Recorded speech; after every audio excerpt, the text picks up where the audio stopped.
Paragon ഞാൻ ബിരിയാണി കഴിക്കുന്നില്ല, ഇനി മദ്യത്. ബീവറേജിനേക്കാൾ ഒടുക്കത്തെ തിരക്കാണ് കോഴിക്കോട് പാരകൾ. ഒന്നും പറയാനില്ല, ഇവിടുത്തെ ടേസ്റ്റ് കാരനാണ്. 4 പ്രാവശ്യം വന്നിട്ട് ഞാൻ എപ്പോൾ വന്നാലും അവിടെ നിൽക്കുന്ന ചേട്ടനുണ്ട്. ചേട്ടൻ പറയും ബിരിയാണി തീർന്നെന്ന്. ഇത്രയും കുറ്റം പറഞ്ഞിട്ട് കാര്യമില്ല, കാരണം ഞാനാണ് ലേറ്റ് ആയിട്ട് ഭക്ഷണം കഴിക്കാൻ വരുന്നത്. അപ്പോൾ സ്വാഭാവികം ബിരിയാണി തീറും. പിന്നെ ഒന്നും നോക്കിയില്ല, പെട്ടി തൂക്കി ഭാര്യനെ തൂക്കി കൊച്ചിയിലെ പാരകളിലേക്ക് ഒരു ഒറ്റ പെടല്.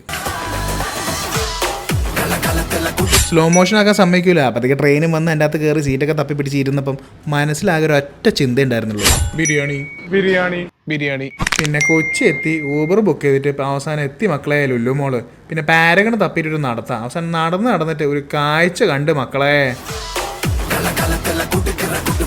10 മിനിറ്റ് വെയിറ്റ് ചെയ്തിട്ടാണെങ്കിൽ അവസാനം സീറ്റ് കിട്ടി. പിന്നെ വെറുതെ മെനു എടുത്ത് അങ്ങോട്ടും ഇങ്ങോട്ട് തിരിക്കുമ്പോൾ തന്നെ ആള് വന്ന് ചോദിച്ച്, ചേട്ടാ ബിരിയാണി ഇല്ലേ? ചെറിയൊരു ഇടവേളയ്ക്ക് ശേഷം ദേ വന്ന് ബിരിയാണി. ഓ എൻ്റെ മോനെ ചൂട് പോകാം. ഓ അനസാനം ഒട്ടക്കത്തെ തട്ടല്. ശരിക്കും ഇത് കഴിക്കണമെങ്കിൽ ചെറിയ ചമ്മന്തി കിട്ടും, ചോറും ചിക്കനും പീസ് എടുത്തിട്ട് മാലിക്ക് ഇടുമ്പോൾ ഓ എൻ്റെ മോനെ എല്ലാവരും ബാക്കി വെച്ചില്ല. തൈര് ഒരു പിടി, പപ്പടാണെങ്കിൽ മറന്നും പോയി. Actually I really loved it. ഞാൻ കോഴിക്കോട്ടിലായോണ്ടാണോ അറിയില്ല, നമ്മളെ വീടിൻ്റെ അടുത്ത് കോഴിക്കോടിൻ്റെ അടുത്തുള്ള പാരഗണിലൊക്കെ പോയി നൈസായിട്ടൊരു ബിരിയാണി കഴിച്ച് അത് കഴിഞ്ഞിട്ട് മിൽക്ക് സർവത്ത് കഴിക്കില്ലേ, അതൊക്കെ ഒരു വൈബ് അത്. പക്ഷെ ഇവിടുത്തെ it's really amazing, really I like it. എന്തൊക്കെ പറഞ്ഞാലും നമ്മളെ കോഴിക്കോട് പാരഗൺ അതൊരു വികാര.